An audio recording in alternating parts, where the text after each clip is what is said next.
if you're anything like me, chances are you've got like way too big for your britches. Like, you know what? I'm kind of big. I'm kind of chunky. I'm kind of husky. I'm kind of hefty, hefty, hefty. How about you? Are you in the same boat? It's okay to admit it if you are. Maybe you're looking at getting healthy, and I applaud you if that is you. And I invite you to join me in the journey because I'm on the journey too, right? But I got to be honest with you. There were some things that I needed to tell myself, stuff that I needed to hear that you might need to hear too, that maybe you don't want to hear, but you need to hear. That's going to help you get from here to here and ultimately to where you want to go. And today we're going to have a conversation about 2 words that you might be using that are sabotaging your health. Hey y'all, quick introduction. My name is Jason. If we've never ever met before, I'm just an average everyday Joe. I'm a pastor from southwestern Minnesota. And like you, I put on way too much weight over the last umpteen years. 150 pounds, y'all, over the last 30 years. And this year on January 6th, I just decided to take my health back and do something about it. So my wife and I started on the carnivore diet and we're on the road to getting healthy.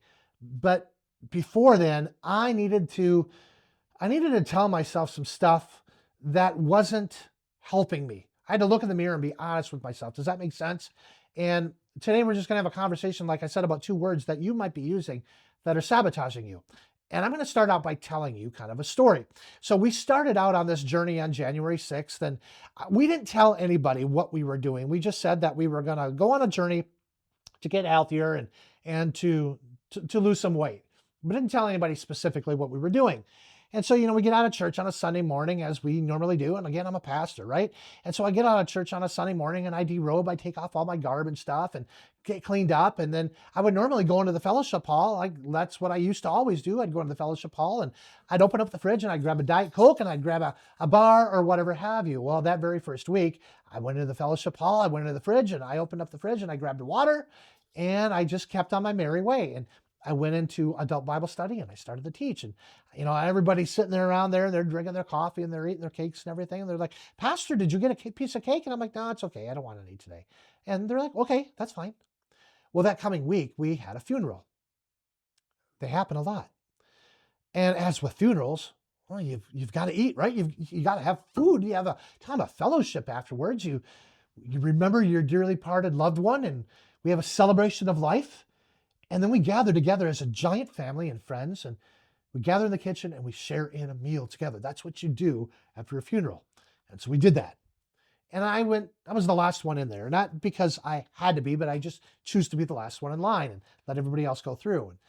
But I also knew in mind that I wasn't going to be able to eat a lot of those foods that day. I was choosing not to eat those foods that day, but I still wanted to participate, right? So I go through the line and they were having sandwiches like ham sandwiches and turkey sandwiches, of course, with a lot of butter on the bread, first of all, which butter is a good thing.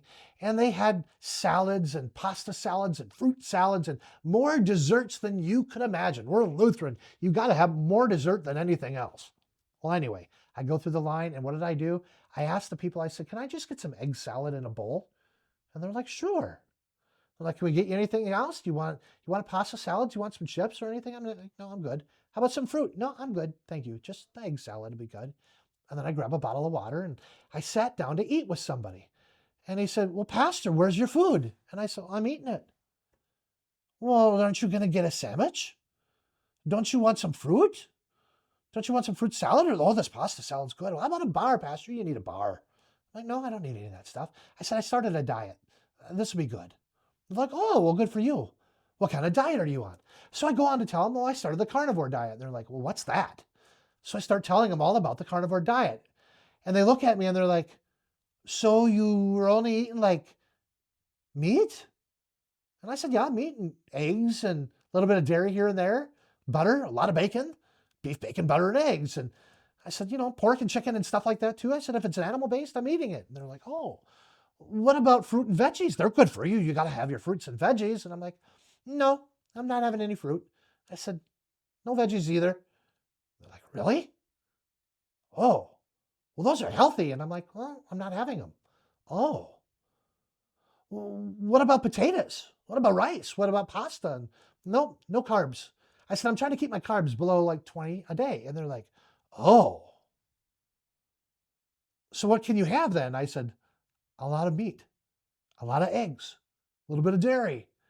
I said, things that doesn't give me carbohydrates. I said, because if I don't eat the carbohydrates, then I can shed the weight a little bit quicker. And I said, it's a healthy way to go from all that I've researched. And I can tell you, if you're checking out Carnivore, it is a healthy way to go.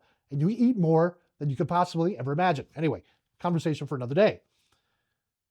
Well, then it's interesting what I heard next. I'm like, well, I could never do that. What do you mean you could never do it? Oh, I could never do that. I can't give up my carbs. Oh, okay. That's what I said. I can't tell you how many times I've had a conversation like that in the last 6.5, 7 weeks. There's not a week that goes by when people look at me and they say, hey, you're looking good. You're losing some weight. I'm like, yeah, what are you doing? And I tell them, they're like, oh. And I hear the same exact conversation every time. And I hear the same thing. Well, I could never do that. And you know my answer to them, at least in my head, is you're right. You probably can't. I don't ever say that to them, but I might want to. Have you picked up on it yet? The two words that might be sabotaging you, like they're sabotaging everybody else that I've talked to, are the two words, I can't. Well, can't, I guess, is a conjunction. Cannot, right? I can't. 3 words, I cannot, or I can't. It's a conjunction. I can't do it. I won't do it. I could never do that, right? When people tell you that, when you tell yourself that, what you're reinforcing is that negative stereotype that you could just never do something. It's not that you can't do it unless you're that physically impeded. It's not that you can't do it. It's that you won't do it. If you want to get healthy in 2025, you got to do as I did. You have to have a major mental mind shift that says you can do it, that you can get healthy again, that you can go for a walk again, that you don't have to be prone to this medical condition, to that medical condition, to feeling sluggish and tired and like you just can't do anything. The reason that I have not been able to do anything lately over the last, well, not lately, but over the last 30 years, the reason I just haven't been able to do as much as I wanted to do is because I kept saying, I can't do it or I won't do it, right? I didn't want to get up for a walk. I didn't want to eat healthy. I didn't want to try to lose weight. So I didn't because I had the I can't attitude. And maybe that is sabotaging you too. You got to get it out of your head. I'm telling you. If this sounds like a sermon or a homily, I apologize, but that's the God's honest truth. If you want to get healthy right here, right now in 2025, you got to dump the I can't. It's as simple as that. Let me know what you think. Give me a line down below. What are you doing to sabotage yourself? What have you done to sabotage yourself? And more importantly, what are you going to do different to get you from here to here? I'd love to hear your thoughts. What do you think? You like the video? Give it a thumbs up. Please give it a thumbs up so YouTube will pass it around and pass it on to other people so other people can watch the video too.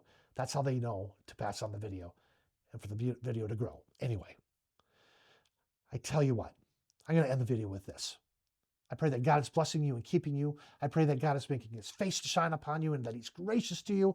And I pray that you have peace in your mind and your heart and that God's favor is resting all over you. Find some new peace this year and develop a brand new vocabulary that says, I can. And I'll see you right here back at Holy Carnivore, along with me, Jason, in this journey. Sound good? I'll talk with you again soon. Goodbye.